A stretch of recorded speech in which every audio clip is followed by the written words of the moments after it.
A paz do Senhor, meus amados amigos e irmãos em Cristo Jesus. Que alegria estar novamente com vocês aqui na EBD Online da Alfa e Ômega.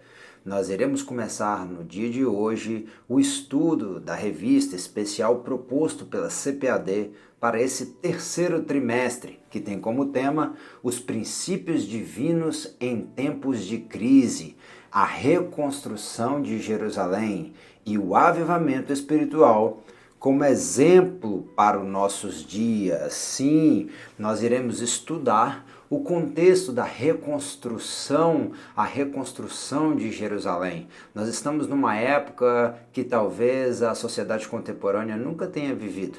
Talvez a Igreja do Senhor nunca tenha passado por algo tão específico como o momento em que nós estamos passando, um momento de pandemia, um momento de reclusão, um momento de perseguições de diversas formas, perseguição política, perseguição de diversos tipos, perseguição na China, igrejas sendo fechadas, derrubadas, e aqui mesmo até os cultos online estão querendo proibir, mas nós vivemos um tempo que a Bíblia chama de princípio das dores, e em meio às crises, a própria Bíblia nos relata experiências de servos de Deus que através do jejum, através do estudo da palavra, através da oração, experimentaram um avivamento da parte do Senhor. E é o que nós iremos estudar. Essa revista, ela foi escrita no ano de 1993 e a CPAD traz num momento bem específico e é bem oportuno, nós iremos estudar ela neste dia. Sim, nós temos um comentarista que foi um dos maiores comentaristas de todas a história da Escola Bíblica Dominical. A lição de número 1, nós temos aqui: Daniel ora por um despertamento. O texto áureo, a Bíblia diz: confessai as vossas culpas uns aos outros e orais uns pelos outros para que sareis. E a oração feita por um justo pode ir muito em seus efeitos. A verdade prática diz: o crente dedicado à oração pode exercer influência no céu, na terra e até contra poderes malignos. Nós vamos ver que antes de Daniel orar e ter um despertamento, nós vamos visualizar uma experiência não muito agradável. Volta comigo lá no ano 712 a.C. e nós vamos ver a profecia de Isaías acerca do que iria acontecer com o povo de Israel. Então o profeta Isaías veio ao rei Ezequias e lhe perguntou: o que foi que aqueles homens disseram? De onde vieram?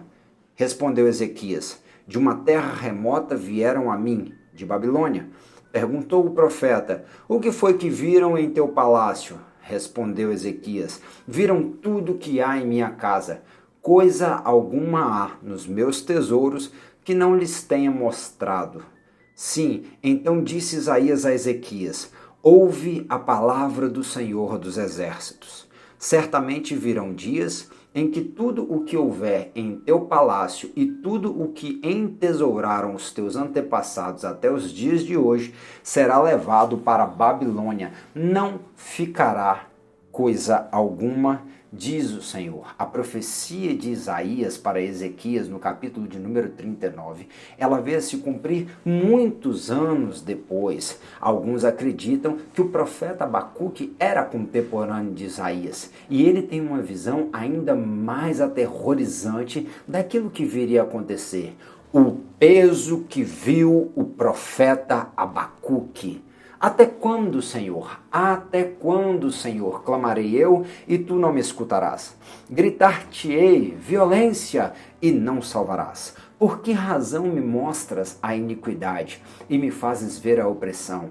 Pois que a destruição e a violência estão diante de mim, havendo também quem suscite a contenda e o litígio. Por esta causa a lei se afrouxa e a justiça nunca se manifesta. Porque o ímpio cerca o justo e a justiça se manifesta distorcida.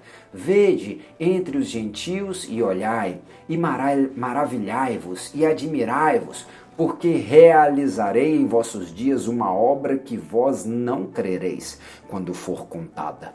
Porque eis que suscito os caldeus, nação amarga e impetuosa, que marcha sobre a largura da terra, para apoderar-se de moradas que não são suas. Horrível e terrível é, dela mesma sairá o seu juízo e a sua dignidade. E os seus cavalos são mais ligeiros do que os leopardos, e mais espertos do que os lobos à tarde. Os seus cavaleiros espalharam-se por toda parte. Os seus cavaleiros virão de longe, voarão como águias que se apressam a devorar.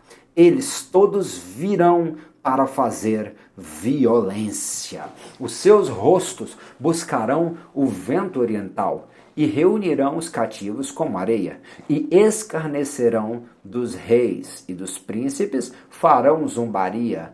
Eles se rirão de todas as fortalezas, porque amontoarão terra e as tomarão. Abacuque, capítulo de número 1, versículo de 1 até o 10. Abacuque está tendo um peso sobre si, porque a revelação de Deus ali, o Kadosh, ela está relacionada a um peso esmagador, a glória de Abacuque, a glória de Israel, a glória dos homens, a glória de qualquer outro Deus diante da glória do Senhor dos Exércitos, dos deuses de Israel, ela é esmagada. E a revelação em si, ela traz um peso, ainda mais quando é uma revelação de juízo. Abacuque está vendo o povo de Babilônia, Abacuque está vendo os caldeus, Abacuque está vendo Nabucodonosor vindo invadir Jerusalém. Ele está vendo o juízo de Deus por conta de uma nação que pecou.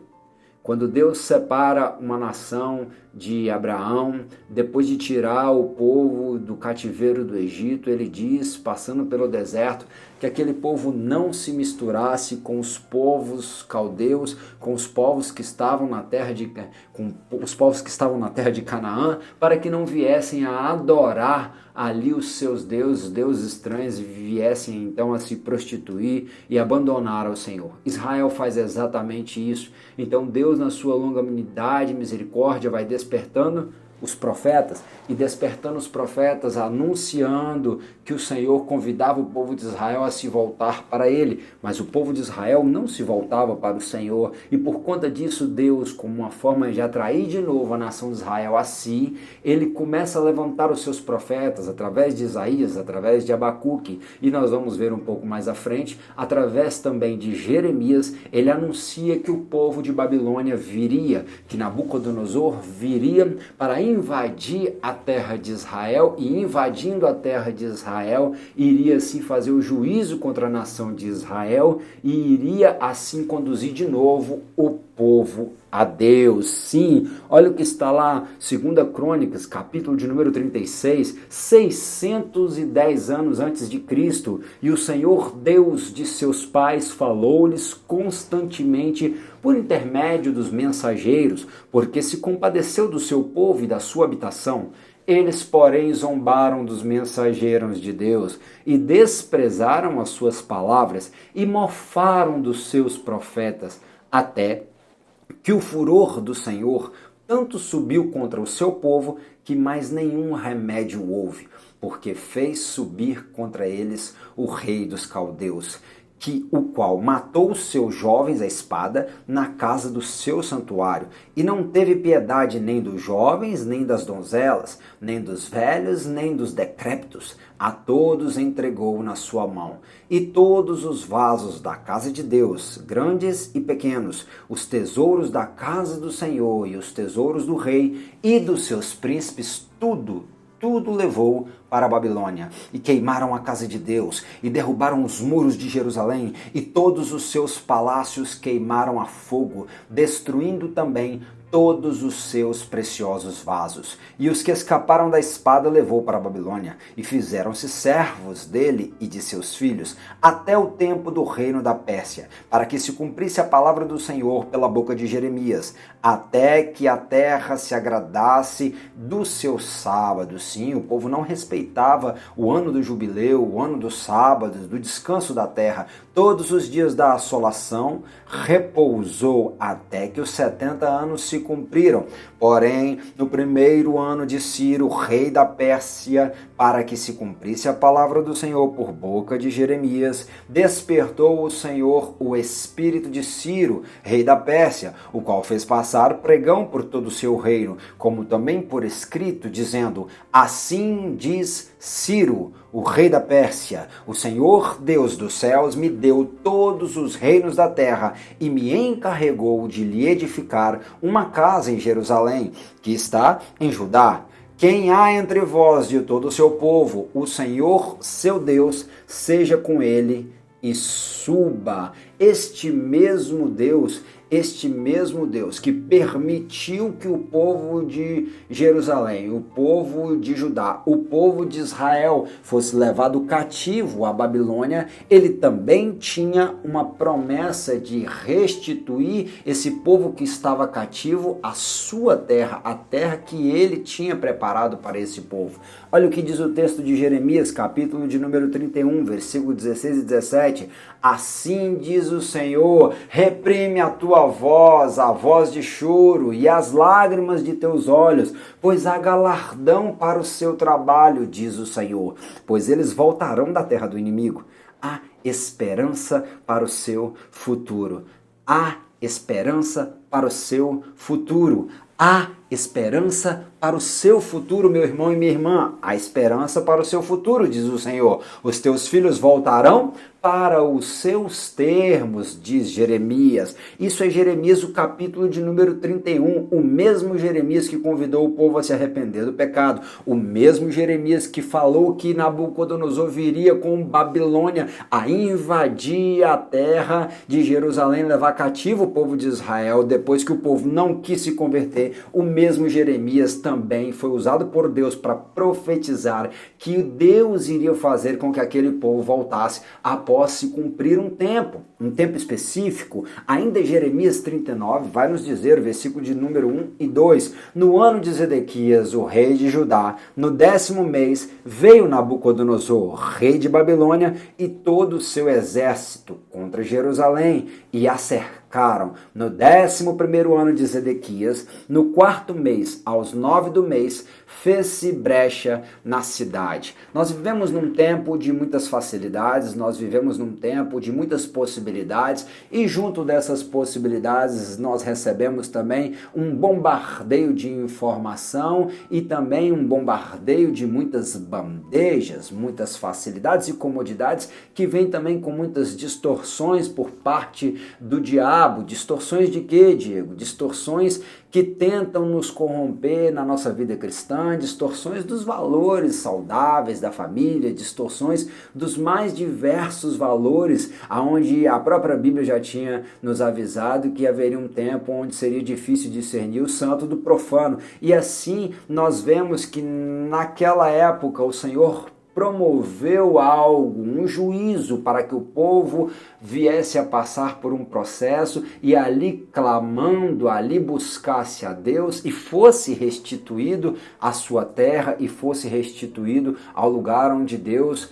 era adorado. Muitas das vezes nós padecemos muitas dificuldades, muitas aflições, muitas angústias, e nós muitas das vezes padecemos não somente por conta dos bombardeios do diabo, mas por causa das nossas escolhas. Nós mesmos nos colocamos em situações difíceis. Do que se queixa o homem? Queixe-se dos seus próprios pecados. Nós, ao invés de murmurarmos e reclamarmos do pastor, ou do irmão, ou da irmã, ou do chefe, ou do esposo, ou da esposa, ou do filho, ou do amigo, ou de sei lá quem, nós devemos olhar para nós mesmos e tentar observar as brechas que eram dadas. Sabe por quê? Porque a Bíblia diz que o diabo, nosso adversário, ele está como um leão, bradando, tentando tragar a alma daqueles que estão desapercebidos. Sim, o diabo ele está cercando a Jerusalém, que é a nossa vida, e assim nós temos que tomar cuidado com as muralhas, mas quando nós damos brecha, o inimigo entra. Eram muitas as brechas que Jerusalém, que o povo de Israel tinha por conta da sua idolatria, que nós, assim instruídos pelo Espírito Santo de Deus, possamos achar graça da parte do nosso Senhor, para que possamos também nos entregar mais a Deus e viver de acordo com a vontade dele, pois vivendo de acordo com a vontade dele, nós iremos assim minimizar as brechas. Se vivemos de acordo com a vontade dele, temos uma tendência a fazer mais o que lhe apraz e errar menos. E se erramos menos, assim abrimos menos brechas e somos menos suscetíveis aos ataques do inimigo. Bem, é bem verdade que Deus, o mesmo Deus que permitiu o ataque, como nós acabamos de ler no texto de Jeremias 39, que permitiu Jerusalém ser destruída, que permitiu que fosse colocado fogo na casa do Senhor, este mesmo Deus que permitiu que fosse levado cativo os príncipes, os nobres, para a terra de Babilônia. Ali estava também Ananias, Azarias e Misael, que lá receberam o nome de Sadraque, Mesaque e Abednego, amigos de Daniel, que foi chamado de Belsazar, junto com Daniel foram levados para a Babilônia. Sim, é bem verdade, como nós também lemos no texto de Jeremias, capítulo de número 31, que Deus tem pensamentos de paz para nós, que os seus pensamentos são mais elevados. Sim, Deus tem. E há esperança para o teu futuro. O Senhor nos lembra, Ele tem bons projetos para o seu povo. Então, nós cremos que se nós buscarmos a face do Senhor, o Senhor pode nos trazer um avivamento, nos promover através da oração, através da busca na sua palavra, através de uma vida de comunhão com o seu Espírito. Ele pode nos tirar das mais diversas situações ou até mesmo nos ajudar a passar por elas do jeito que devemos passar. Então nós vemos que Jeremias 31 falou que há esperança. E essa esperança era onde Daniel depositava a sua fé. Daniel era alguém que conhecia a palavra do Senhor. Daniel orava, Daniel jejuava e Daniel meditava na palavra do Senhor, né? Daniel meditava na palavra do Senhor. Olha o que diz o texto, né? Jeremias 29:10 diz bem assim: porque assim diz o Senhor, certamente que passados 70 anos em Babilônia, eu vos visitarei e cumprirei sobre vós a minha boa palavra. Há esperança para o seu futuro. Sim, o deserto não dura para sempre.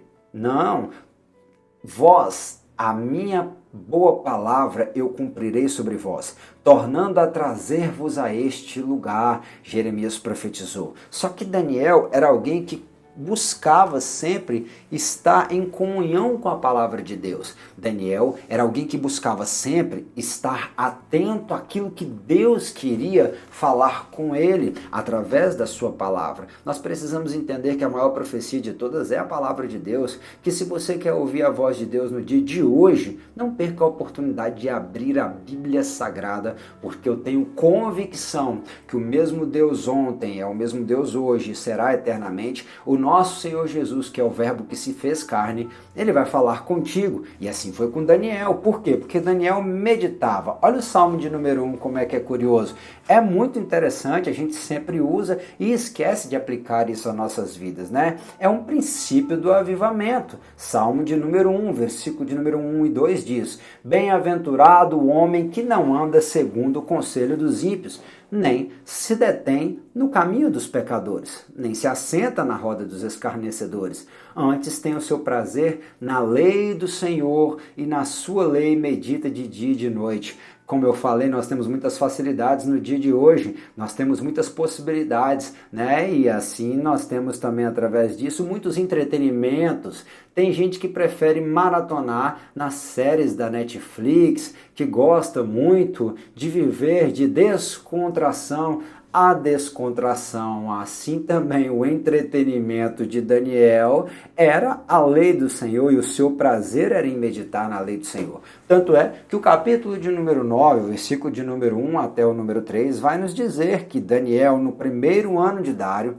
o filho de Assuero, da linhagem dos Medos, o qual foi constituído rei sobre o reino dos caldeus, no primeiro ano de seu reinado, eu, Daniel, entendi pelos livros que o número dos anos de que falara o Senhor ao profeta Jeremias, em que haviam de cumprir-se as desolações de Jerusalém, era de 70 anos. E eu dirigi o meu rosto ao Senhor Deus, para o buscar com oração e súplicas, com jejum e saco de cinza, sim, que era um símbolo da humilhação. Todas as vezes que o povo de Israel queria se humilhar na presença do Senhor, ele vestia-se de saco de cinzas, né? Ele vestia de saco de pano, e ali nós vivemos então um avivamento que Daniel foi experimentar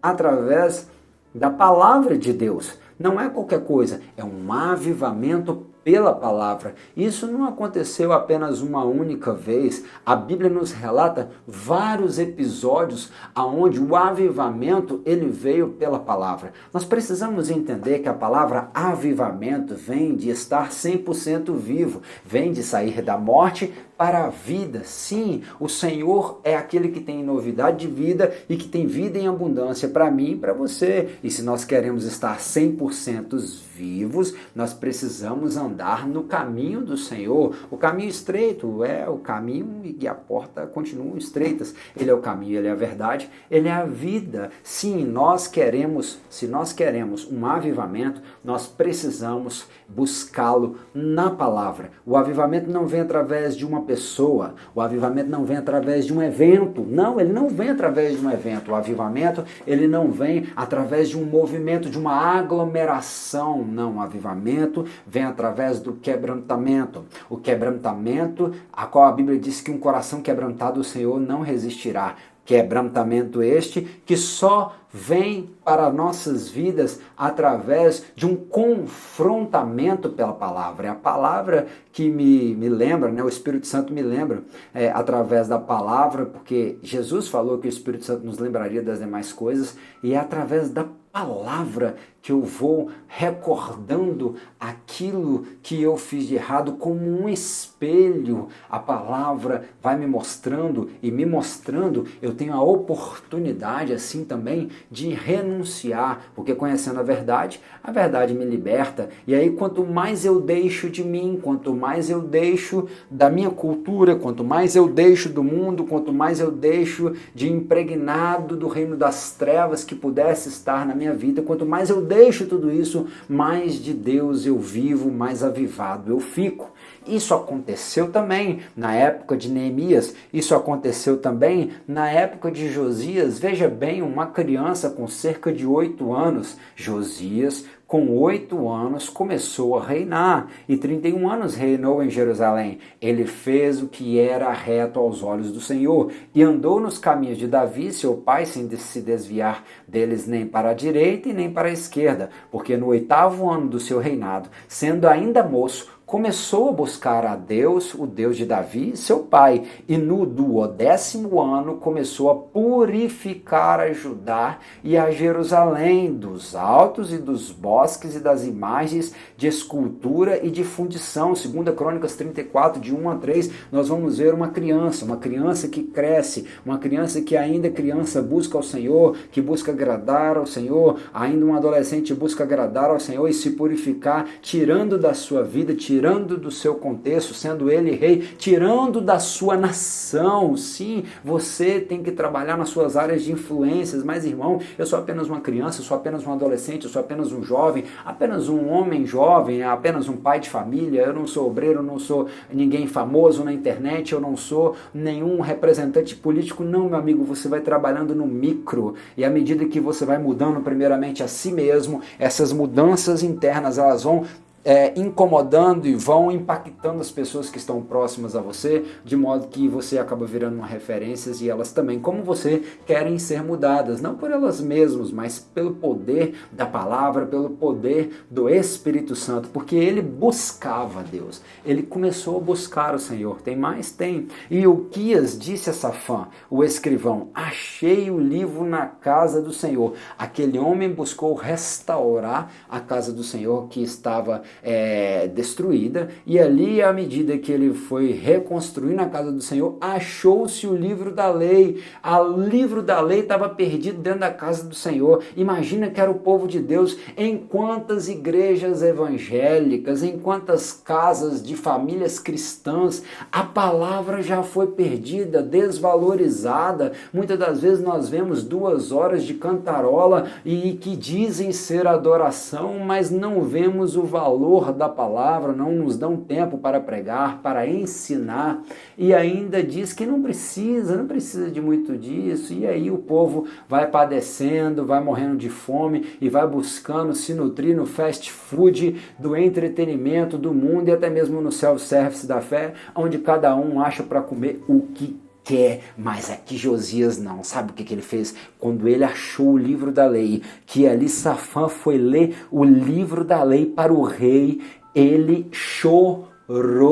Os versículos você pode continuar, depois do 15, 16, ele chorou e se humilhou e reconheceu que viria juízo sobre aquele povo, porque o povo, conforme o livro da lei, tinha feito exatamente o contrário, mas ali houve um avivamento pela palavra. Josias viveu um avivamento pela palavra, e não só Josias. Vamos para o livro de Neemias, nós iremos tratar isso em algumas lições um pouco mais à frente, mas é interessante nós relatarmos aqui que como Daniel experimentou um discernimento através de uma averiguação, de um exame profundo das Escrituras, ele valorizou a palavra e meditando na palavra, ele ali conheceu um segredo de Deus que foi revelado a Jeremias, e ali ele fez uma oração através da palavra. Olha aqui que Neemias, junto de Esdras, vão fazer no capítulo de número 8.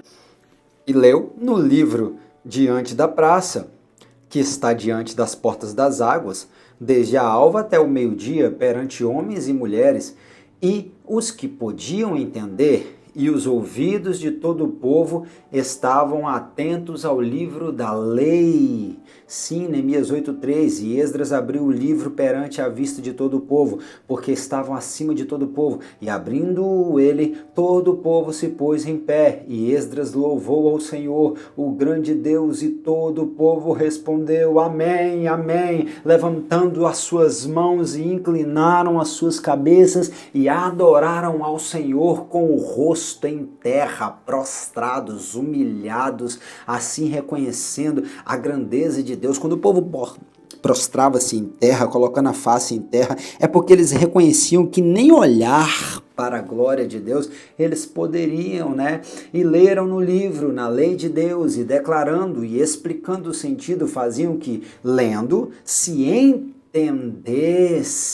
E Neemias, que era o governador, e o sacerdote Esdras, o escriba, e os levitas que ensinavam o povo, né? Disseram a todo o povo, este dia é consagrado ao Senhor vosso Deus, então não vos lamenteis, nem choreis, porque todo o povo chorava ouvindo a palavra da lei. E disse-lhes mais, ide, comei as gorduras e bebei doçuras, e enviai porções aos que não têm nada preparado para si, porque este dia é consagrado ao nosso Senhor, portanto não vos entristeçais, porque a alegria do Senhor é a nossa força. Sim, a alegria do Senhor é a nossa força, e essa alegria é aquilo que nos preenche depois de nós nos esvaziarmos, após sermos impactados e confrontados pela palavra. É aí que nós temos a oportunidade de reconhecermos os nossos erros, e reconhecendo os nossos erro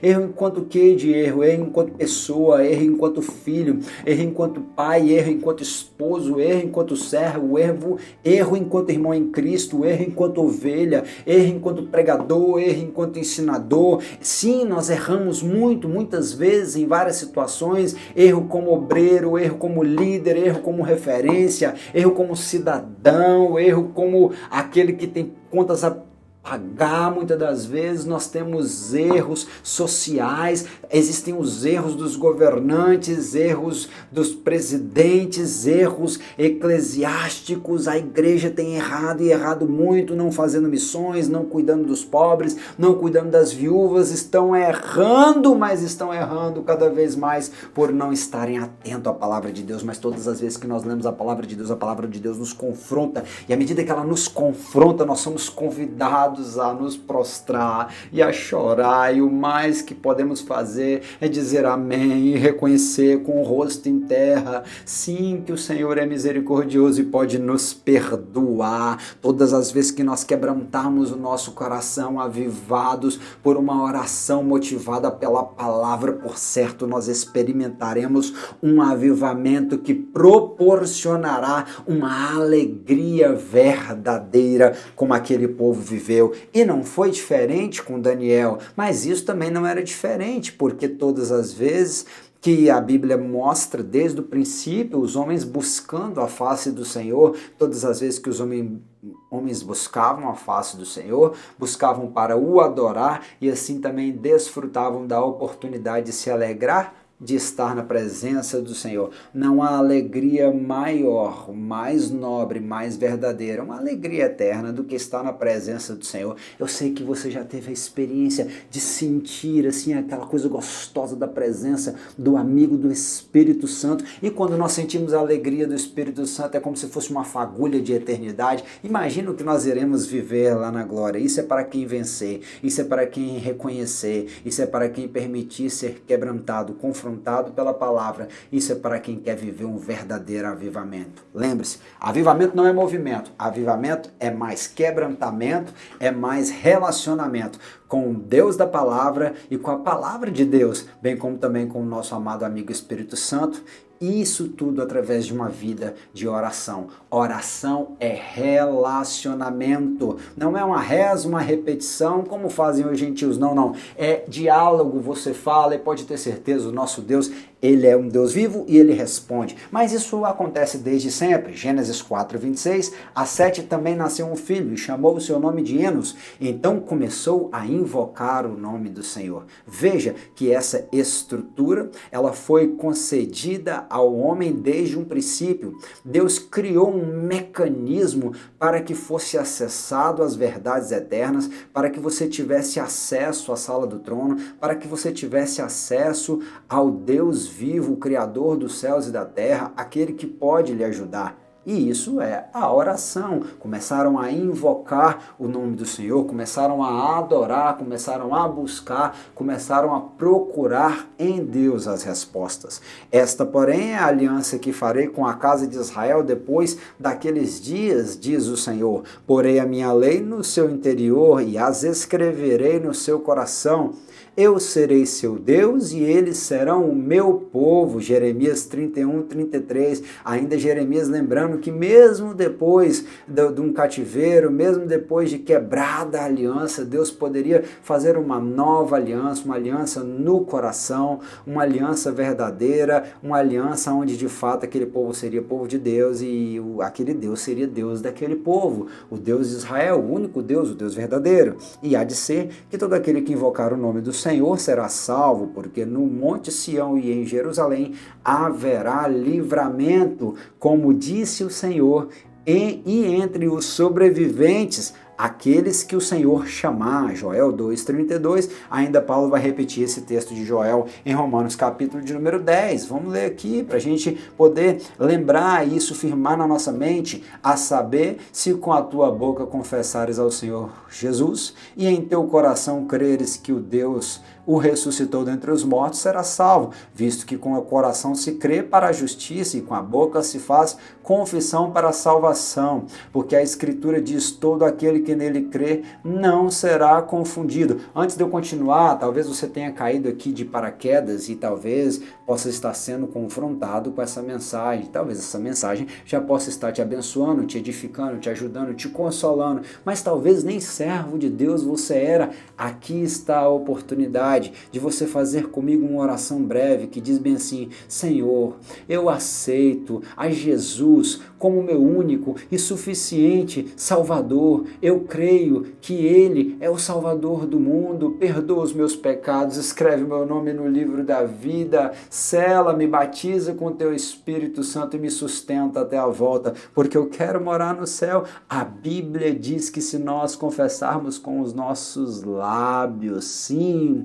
sim, todo aquele que nele crê não será confundido, porquanto não há diferença entre judeu e grego. Nós estudamos isso nas lições passadas da escola bíblica, onde Paulo falava aos Efésios que ali os judeus e os gentios formavam um só corpo. Te convido a ver na playlist da escola bíblica do trimestre passado toda a carta de Paulo aos Efésios. Nós estudamos durante 13 aulas um conteúdo maravilhoso para sua edificação. Sim, nem judeu nem grego, não há diferença, porque um mesmo é o Senhor de todos, rico para com todos os que o invocam, porque todo aquele que invocar o nome do Senhor será salvo. Glórias a Deus. Nós cremos que o Senhor Jesus, Ele pode perdoar os nossos pecados. Nós cremos que o Senhor Jesus, Ele pode salvar. Pode salvar. Pode salvar. Amém, aleluia. Glórias a Deus. John Bunyan, o autor do Peregrino, um puritano famoso que escreveu a maravilhosa trajetória de cristão saindo da cidade da destruição até a cidade celestial. Bíblia pura, te recomendo a ler. Sim, ele escreveu bem assim: ao orar é melhor ter um coração sem palavras do que palavras sem um coração. Que nós possamos buscar a Deus, né? Buscar a Deus com todo o nosso entendimento, com toda a nossa alma, com todas as nossas forças. Sim, que nós possamos buscar a Deus verdadeiramente e o adorar em espírito e em verdade, porque o nosso Deus, Ele responde às nossas orações. O Senhor está longe dos ímpios, mas a oração do justo Ele escutará. Provérbios 15, 29. Bem, Tiago 5,13, falando sobre a força da oração e dessa ferramenta maravilhosa que Deus nos deixou, não só para a batalha espiritual, mas também para um melhor relacionamento com Ele, e o melhor relacionamento com Deus nos faz ter um melhor relacionamento com o próximo, né? Ele está falando assim: se alguém entre vós está aflito, ore. Se alguém está contente, cante louvores. Está alguém entre vós doente? Chame os presbíteros da igreja e orem sobre ele, ungindo-o com óleo em nome do Senhor. E a oração da fé salvará o doente. O Senhor o levantará. Se houver cometido pecados, lhe serão perdoados. Portanto, confessai os vossos pecados uns aos outros e orai uns pelos outros, para serdes curados. A oração de um justo é poderosa e eficaz. Em outras traduções, pode ir muito em seus efeitos. Elias era um homem humano e estava sujeito às mesmas paixões que nós. Paixões aqui vem do termo patos. Patos é o que você ouve do médico quando você vai procurar saber de alguma dificuldade física, a sua patologia tal. Então, patos as paixões vêm de doenças, no caso, doenças da alma, ou seja, a alma ela é frágil, esse corpo, nós aqui, bem como Elias, estamos suscetíveis a todo tipo de concupiscência, de cobiça, de fragilidades da alma, suscetíveis aos bombardeios, às ciladas, aos pecados, mas ainda assim ele era um homem que estava sujeito às mesmas paixões que nós,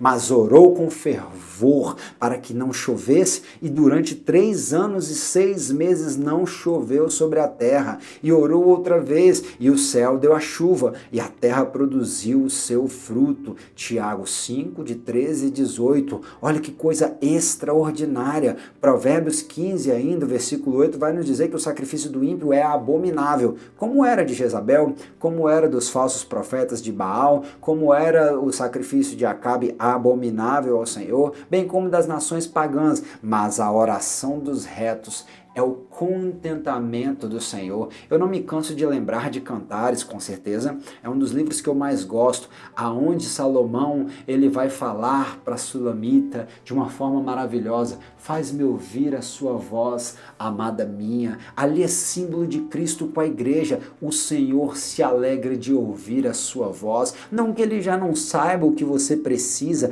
mas você ora talvez para você colocar diante de você mesmo e de Deus aquilo que você acha que é prioridade. E à medida que você se relaciona com Deus, Ele vai te mostrando o que de fato importa e vai falando contigo e ouvindo a tua voz, porque se alegra em ouvir a sua voz, porque é contentamento a oração dos retos, é contentamento ao Senhor. Sim, o Senhor se alegra em ouvir as nossas petições, em saber que nós buscamos a Ele como aquele que pode nos dar socorro, nos ajudar, nos apoiar, nos suportar, nos sustentar, nos guardar, nos alimentar, nos livrar, nos alegrar e assim nos conduzir pelos caminhos dessa vida. É o Senhor que pode te ajudar e Ele se alegra quando você busca a sua face. Glórias a Deus.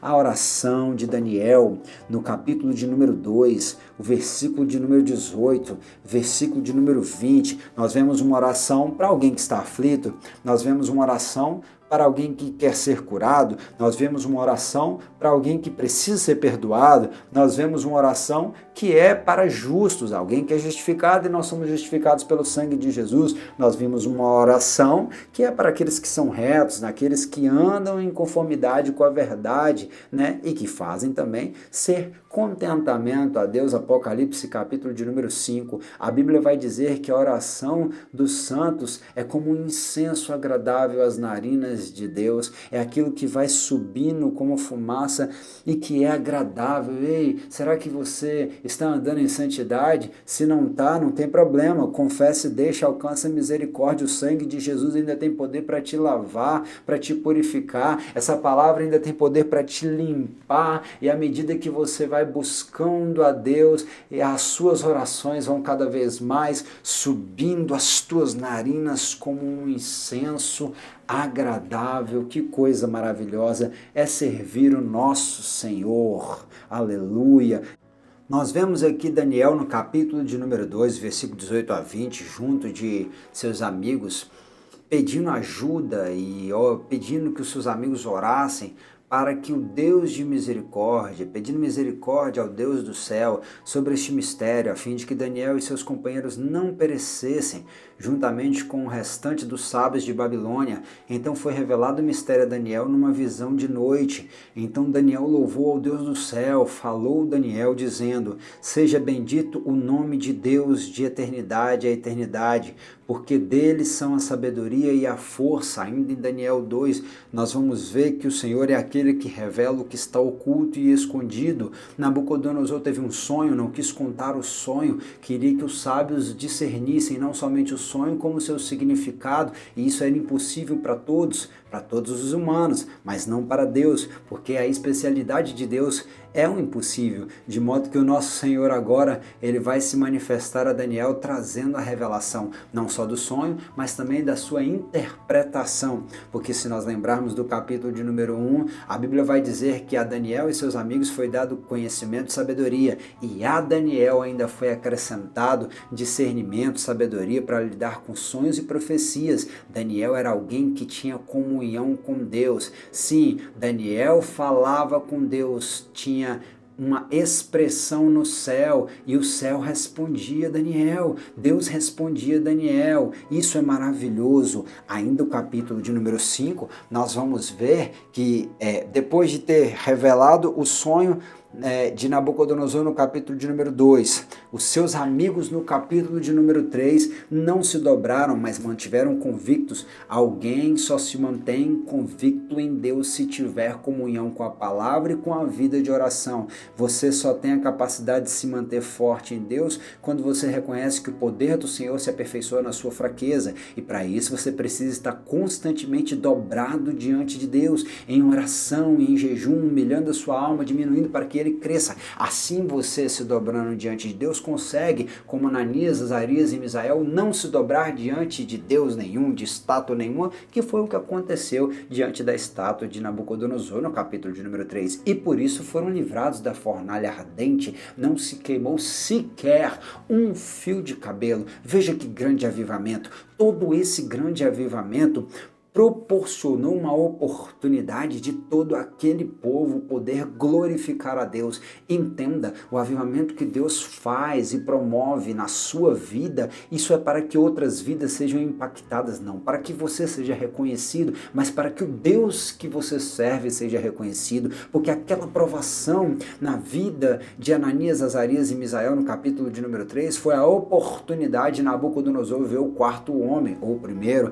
aquele que é como filho dos deuses, em sua ignorância, que na verdade era a figura do Filho de Deus, nosso Senhor Jesus, que numa teofania estava ali com eles, os livrando naquela fornalha. Avivamento muitas das vezes vem em situações de adversidade. É só lembrar de Estevão, ele estava sendo acusado, perseguido, humilhado, maltratado, e ele viu o céu se abrindo para poder ser apedrejado depois, mas ainda assim perdoar aqueles que o acusavam. Assim também esses homens não se dobraram e eles receberam um grande avivamento, viveram um grande avivamento e ainda viram um grande avivamento chegar à vida daqueles pagãos, porque todos puderam ver que havia um Deus verdadeiro, que era o Deus de Israel, que servia Daniel, que servia Ananias, Azarias e Misael, que eram conhecidos como Sadraque, Mesaque e Abednego lá na Babilônia. Sim, ainda no capítulo de número 5, no livro de Daniel, é passado muito tempo. Não é mais um jovem que chegou com cerca de 15 para 17 anos na Babilônia, que não se dobrou diante dos manjares do rei, não tomou o vinho consagrado aos ídolos. Não é só mais um jovem que já viveu experiências das mais diversas. Não, ali nós estamos falando de um outro império, já no Império Babilônico, mas já passado reis, né? É um outro homem, um homem que mesmo conhecendo a história de seu avô, Nabucodonosor, sabendo do que ele tinha vivido com Deus, não se dobrou diante do Deus de Israel. Muito pelo contrário, pegou os vasos da casa do Senhor. Meu amigo pode estar desviado, mas não toque no vaso, porque ele continua sendo vaso, senão pode ficar difícil, parecer uma mão na parede, riscando alguma coisa acerca da sua vida. Não vai ser legal, não faz isso não. Deixa os vasos quietos. Se é vaso de desonra, problema dele. Seja você um vaso de honra na presença do Senhor. Nós devemos continuar firmes na presença do Senhor, isso não é nada fácil. Vamos lá. Havendo Belsazar provado o vinho, mandou trazer os vasos de ouro e de prata, que Nabucodonosor, seu pai, tinha tirado do templo que estava em Jerusalém, para que bebessem neles o rei, os seus príncipes e as suas mulheres e concubinas. Então trouxeram os vasos de ouro, que foram tirados do templo da casa de Deus, que estavam em Jerusalém, e beberam neles o rei, os seus príncipes e as suas mulheres e concubinas. Beberam o vinho e deram louvores aos deuses de ouro, de prata, de bronze, de ferro, de madeira e de pedra. Isso é Daniel 5, de 2 a 4. Ainda o versículo de 11 a 13 diz: há no teu reino um homem. Peraí, quem está falando aqui é a mãe, não é? Porque essa mãe viu a experiência que Nabucodonosor, o avô desse rapaz aqui, vivenciou com Daniel. E agora o que tinha acontecido? Pegou, foi brincar com as coisas de Deus, apareceu uma mão na parede que estava escrito Mené, Mené, Tekel, Farsim, que Daniel vai trazer o discernimento ali na frente um pouco mais e nós vamos falar um pouco sobre isso. Há no teu reino um homem, no qual há o Espírito dos deuses santos, e nos dias de teu pai se achou nele luz e inteligência e sabedoria, como a sabedoria dos deuses. E teu pai, o rei Nabucodonosor, sim, teu pai, o rei, o constituiu mestre entre os magos, dos astrólogos, dos caldeus e dos adivinhadores. Sim, porquanto se achou neste Daniel um espírito excelente e conhecimento e entendimento, interpretando sonhos e explicando enigmas e resolvendo dúvidas, ao qual o rei pôs o nome de Beltesazar. Chame-se, pois, agora Daniel, e ele dará a interpretação. Então, Daniel foi introduzido à presença do rei, falou o rei dizendo a Daniel: És tu aquele Daniel, um dos filhos dos cativos de Judá, que o rei meu pai trouxe de Judá? Sabe o que eu aprendo aqui? Que o rei ali está perguntando, és tu ainda aquele mesmo? És tu, Daniel, que foi trazido? És tu, Daniel, que não se corrompeu? És tu mesmo, Daniel, que teve as experiências das revelações e do discernimento? Tu és ainda o mesmo? Tu está na presença do Senhor ainda? Tu ainda é crente? Tu ainda é fervoroso? Tu ainda gosta de ler a Bíblia? Ainda gosta de orar? Ainda tem intimidade e comunhão com Deus? Porque tem muita gente que até cresceu ministerialmente, mas decresceu na comunhão com Deus. Peraí, e se Deus perguntasse, ou se alguém perguntasse, Diego, tu és o mesmo ainda de ontem? Você quer ver o que Daniel fez? Nem respondeu para ele se ele era o mesmo, ele simplesmente trouxe o discernimento. Então dele foi enviada aquela parte da mão. Da parte de quem? Daniel está falando que da parte de Deus, que escreveu este escrito. Este, pois, é o escrito que se escreveu. Mené, Mené, Tekel, Ufarsim. Esta é a interpretação. Mené, contou Deus o teu reino e acabou. Tekel, pesado foste e achado na balança, e foste achado em falta. Pérez, dividido foi o teu reino e dado aos medos e persas. Olha que coisa terrível. Imagina se Deus colocasse a gente na balança. Por certo, a gente iria ser achado em falta. Mas ele era pagão, ele não buscava Deus. Mas nós podemos confessar e deixar e alcançar misericórdia. Meu Deus do céu, imagina se o Senhor tirasse das nossas mãos as bênçãos que ele tem nos concedido. Meu Deus do céu, imagina se fosse dividido tudo aquilo que Deus nos ajudou a construir. Meus irmãos, vamos ser mais fiéis, vamos tomar cuidado com as coisas do Senhor, vamos tomar cuidado em não tocar na vida de ninguém, para que não apareça uma mão escrevendo na parede, porque nós fomos achados como os ímpios, como foi achado Belsazar. Naquele mesmo ano, invadiu a Medopérsia e foi destituído o reino da mão de Belsazar. Sim, agora era o Império Medo-Persa que viria, agora viria Ciro, agora viria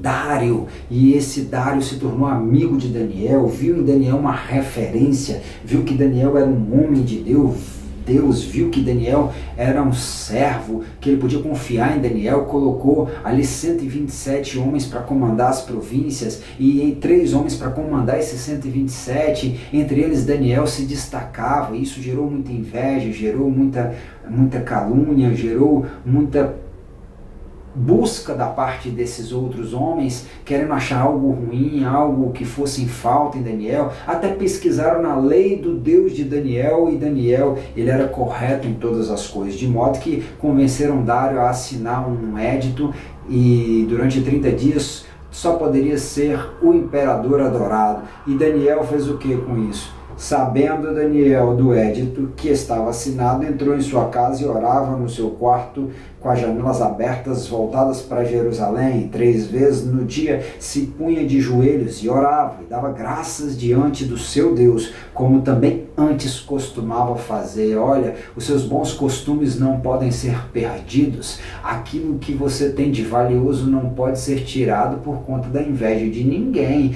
Persevere em oração. Daniel estava sendo perseguido até mesmo porque orava. Então responderam ao rei, dizendo-lhe: Daniel, que é dos filhos dos cativos de Judá, não tem feito caso de ti, ó rei, nem do edito que assinastes. Antes 3 vezes por dia faz a sua oração. Daniel 6:13. Foram lá acusar Daniel, porque Daniel estava descumprindo uma lei descabida que foi feita no momento inoportuno que criaram para tentar o prejudicar. Daniel era perseverante em buscar a face do seu Deus. Era diante de seu Deus que ele se dobrava, do Deus de Israel, o único Deus, o Deus verdadeiro, e por isso ele foi agora submetido a uma situação que o próprio rei Dário ficou triste, porque não podia se revogar. Os babilônicos revogavam toda hora a sua palavra, ia, via, desacreditavam. Os medo-persas não. E ali agora Dário teve que colocar Daniel na cova dos leões, e triste, não comeu, jejuou, não quis música durante a noite, nem dormiu. De manhã foi lá perguntar, acaso o teu Deus teria te livrado, e ouve uma voz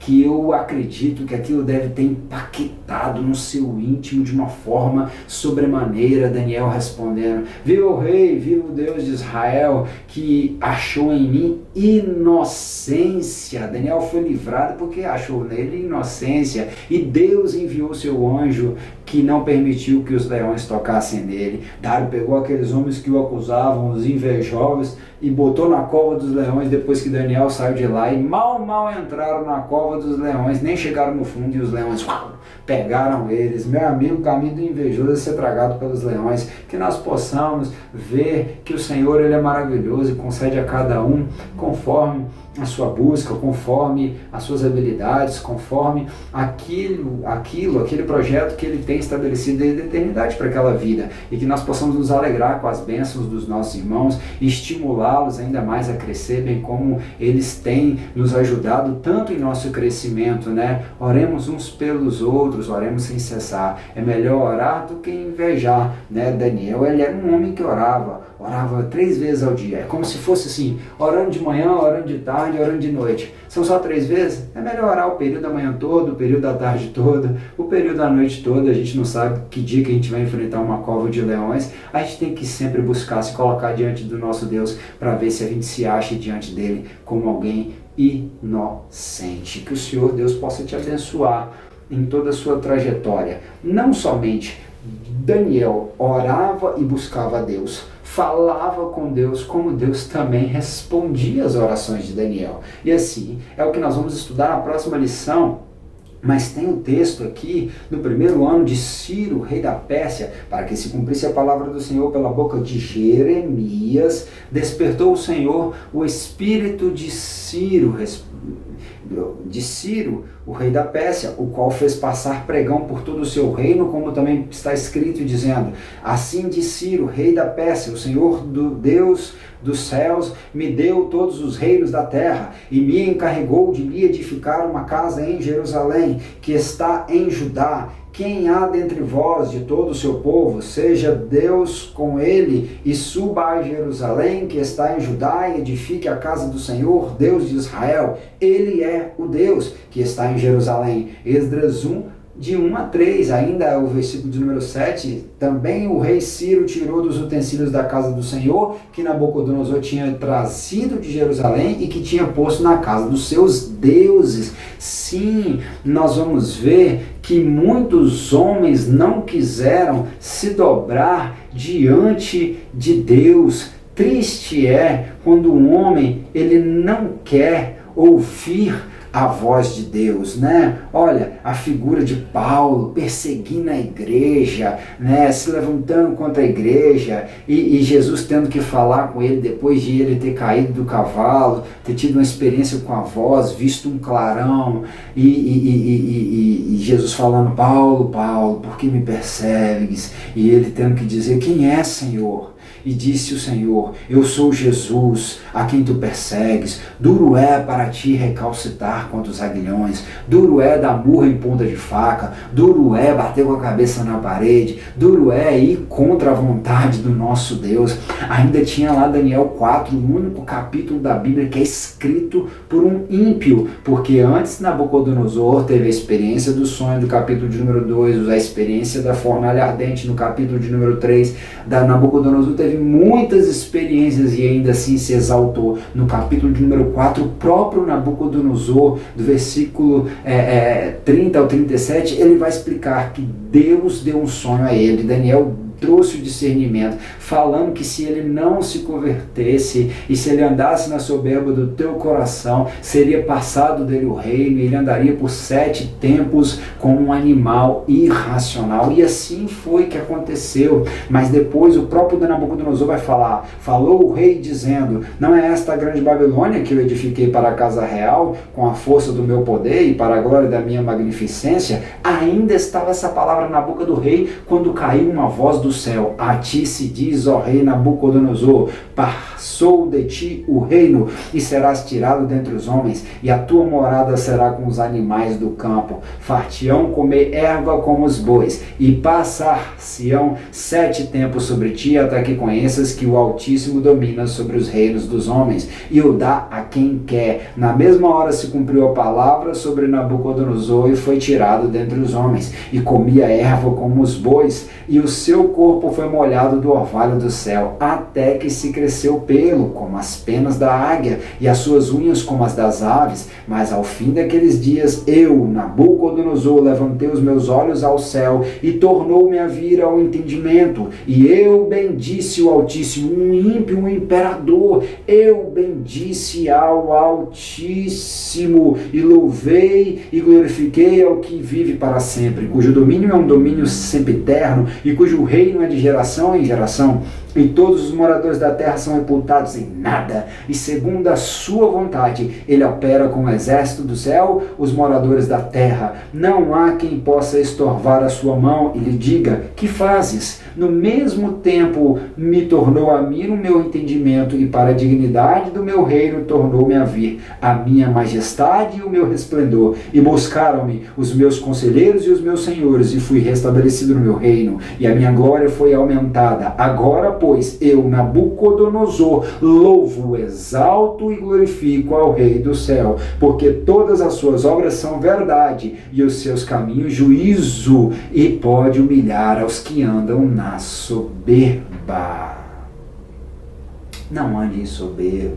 Os exaltados serão humilhados, né?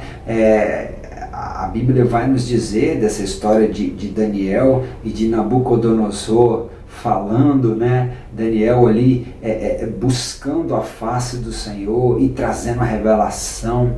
E triste é quando o homem não se dobra diante de Deus, né?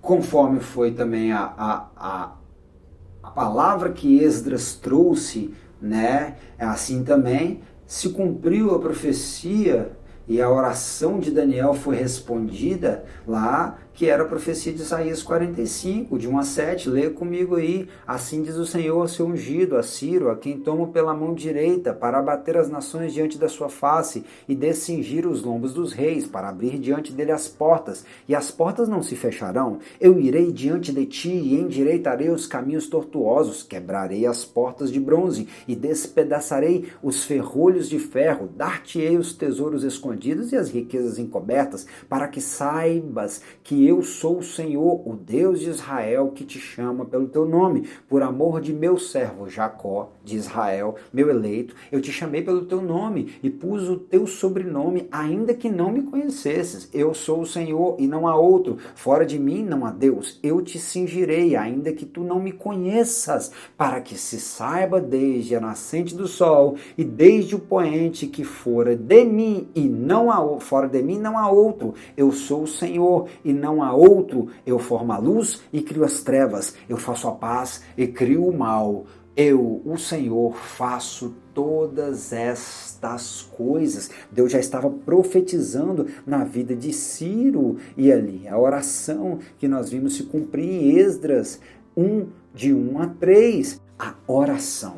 A palavra oração que aparece aqui no termo de Daniel é tefilar. Tefilar. E também uma variante que é palau. O que é isso? Tefilar. Ali está relacionado a uma oração, fazer uma oração, a casa de oração, um lugar, um espaço específico para oração, né? E tem ali outros tipos de salmo, que também os salmos eram orações, e a palavra palau está relacionado a interceder, orar, assim como os termos principais. Mas nós temos, assim como nós estudamos o Proseuque, o Proseuque no Novo Testamento, a última aula da lição 13, ali quando fala de batalha espiritual, e também quando Paulo intercede pelos Efésios, né? Ele puxa essas duas palavras que são muito expressivas no Novo Testamento, mas nós temos várias palavras que falam de oração, e eu trouxe alguma delas para compartilhar com os irmãos, que trazem mais aprofundamento para palau e tefilar, né? A primeira delas é nagash, chegar perto, aproximar. Então quem está orando quer chegar perto, quem está orando quer se aproximar de Deus, quem está orando consegue se aproximar de Deus e consegue também, através disso, se aproximar melhor dos homens. Aqui tem uma coisa que até minha esposa perguntou, mas meu bem, como é que é isso aqui? Relação sexual? É porque na relação sexual está relacionada à intimidade do esposo com a esposa, fala de intimidade, de um momento de intimidade. É claro que não tem uma conotação sexual para com o nosso Deus, mas também fala de uma intimidade que nós temos com o nosso Deus, né? Referindo-se a objetos inanimados num contexto do que tange assim como nós vemos coisas que facilitavam, né? Jesus falou, entra no quarto e feche a porta e busca o teu Deus em secreto, o teu Deus em secreto te vê, né?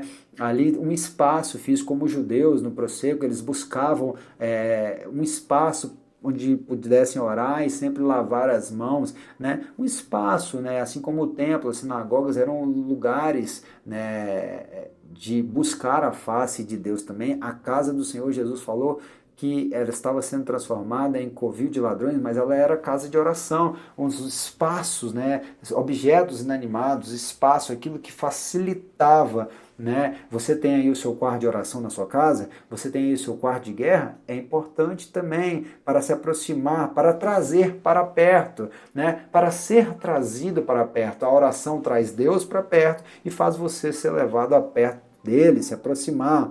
Ainda uma outra palavra que é paga, está relacionada a encontrar, um encontro com Deus, né? Se juntar, estar ali junto com Deus, com o nosso Senhor, né? Cair sobre, se prostrando, essa questão da hostilidade.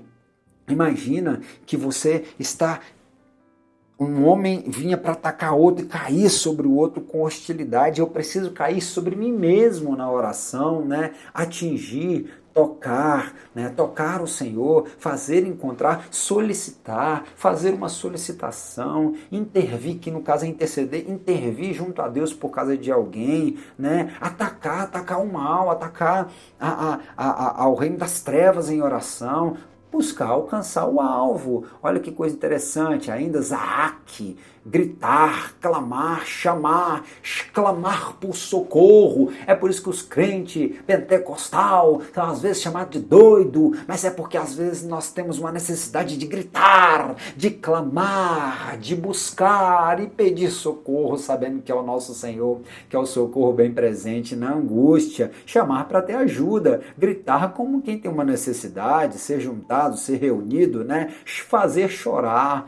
proclamar, Senhor, só o Senhor é o Deus verdadeiro, só em Ti eu confio e deposito a minha esperança, é por isso que eu Te busco acreditando que o Senhor pode me ajudar, gritar, chamar, por, né? Aí vem o Shael, outra variante, perguntar, inquirir, né? Você tem direito de perguntar as coisas para Deus e Deus revelar a vontade dEle. Pedir emprestado. Ai, meu Deus, caiu o machado. O machado era a ferramenta, que era a habilidade, aquilo que facilitava o trabalho do homem, do servo dos profetas lá da escola de Eliseu, né? Mas aquilo não era dele, era emprestado. Tudo que nós temos, ferramentas para o trabalho, para o crescimento, para a edificação, na obra do Senhor, não é nosso, é emprestado. Mas nós podemos pedir dons, nós podemos pedir que o Senhor nos ajude, nos conceda coisas, para que assim seja mais fácil a nossa caminhada, a nossa trajetória, o nosso labor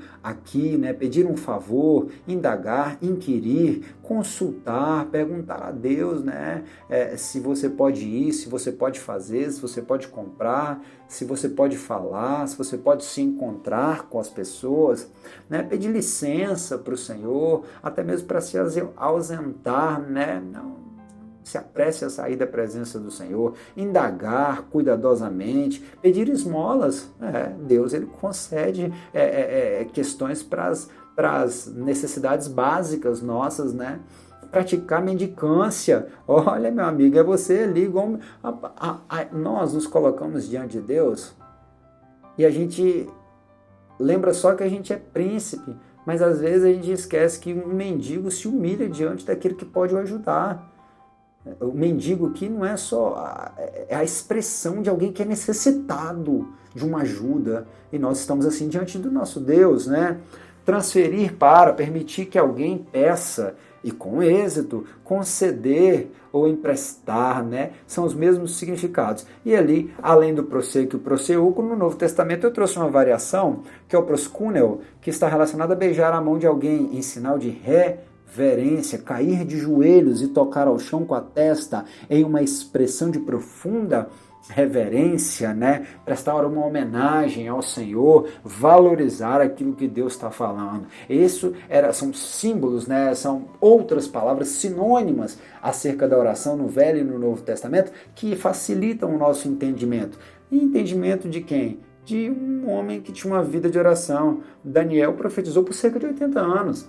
Chegou ainda jovem em Babilônia, e lá na Cova dos Leões tinha entre cerca de 85 e 92 anos, segundo alguns historiadores, né? No capítulo 1 ele estava buscando a face do Senhor, não queria se corromper. No capítulo 2 ele estava buscando interpretar os sonhos de Nabucodonosor. No capítulo 3 estava intercedendo pelos amigos, os amigos que intercederam para Deus os fortalecer, para eles não se dobrarem. No capítulo 5 ele ainda era o mesmo e tinha discernimento, né? No capítulo 6 ele foi perseguido por orar, né? No capítulo 9 ele estava orando e meditando na palavra, né? Entendendo o texto de Jeremias. Ele orava para entender e depois orava para poder trabalhar em cima do entendimento, né? No capítulo 7, 10, 11, 12, ele continua orando e tem as revelações das coisas futuras. Daniel era um homem de oração. Daniel tinha contato com o céu e o céu tinha contato com Daniel. Ele foi um homem que impactou o Império Babilônico, que impactou o Império Meda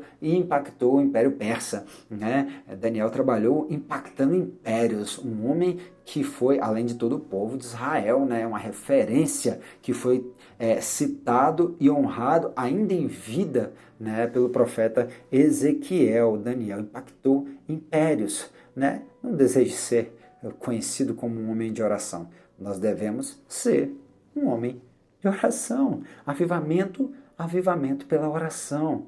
Nós vemos que isso aconteceu em várias partes da Bíblia. Por isso que nós temos que orar sem cessar. É por isso que nós temos que bendizer os que nos maldizem e orar pelos que nos caluniam, né? Imagina o que Daniel estava orando.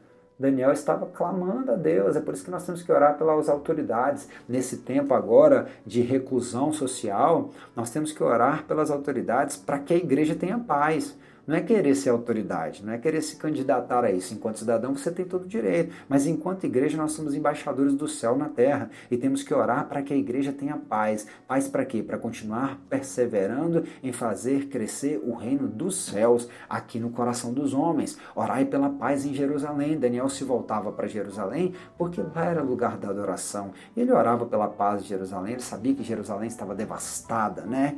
Prosperarão aqueles que te amam.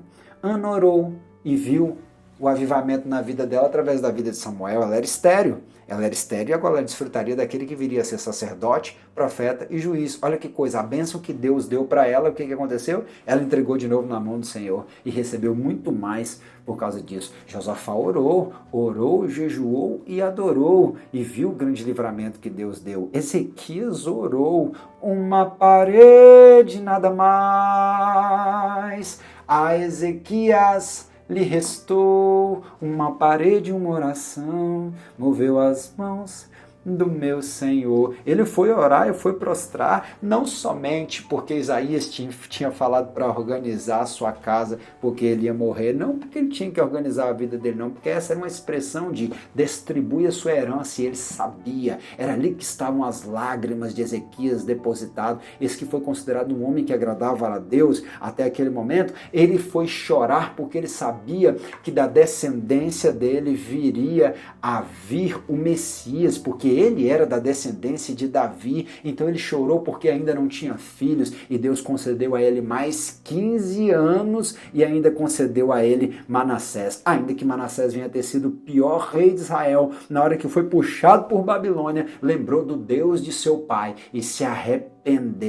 Senhor meu Deus, tu sabes onde eu tenho andado e que meu coração do mal tenho guardado. Tua verdade é a minha direção, em teus caminhos tenho andado em retidão. Que o Senhor nos ajude a, como Ezequias, a ter sempre uma parede para a gente se prostrar e chorar na presença dele, clamando para que as promessas que ele fez venham a se cumprir nas nossas vidas, né? Daniel orou e entendeu a palavra, e depois orou em cima do entendimento. Glórias a Deus. Esta é a nossa confiança, a confiança que nós temos nele, que se pedirmos alguma coisa segundo a sua vontade, ele nos ouve, e se sabemos que nos ouve em tudo o que pedimos, sabemos que alcançamos as petições que lhe fizemos. 1 João 5, 14 e 15. Deus não é homem para que minta, nem filho do homem para que se arrependa. Porventura diria ele e não o faria? Ou falaria e não confirmaria? Números 23, 19. O pastor Paul Washer ainda diz que não tem como estar na presença de Deus sem investir numa vida de oração, sem investir tempo em oração. Encerramos assim agora a primeira lição da Escola Bíblica nesse terceiro trimestre. Que Deus em Cristo te abençoe e que você possa ter uma vida de oração, que você possa ter discernimento, que você possa ter uma vida de comunhão com a palavra de Deus, e nessa vida de comunhão com a palavra de Deus você alcançar o discernimento necessário e assim orar em cima da revelação da palavra de Deus, entendendo o tempo para todas as coisas. Como Salomão falou, há um tempo e um modo para todas as coisas. Há um tempo para todas as coisas debaixo do céu. Se você estiver diante de um momento de provação, como toda a humanidade está sendo colocada neste presente momento, você pode orar e através da oração você pode vivenciar, como Daniel, um grande avivamento. Que Deus em Cristo te abençoe. Tenha um bom final de semana.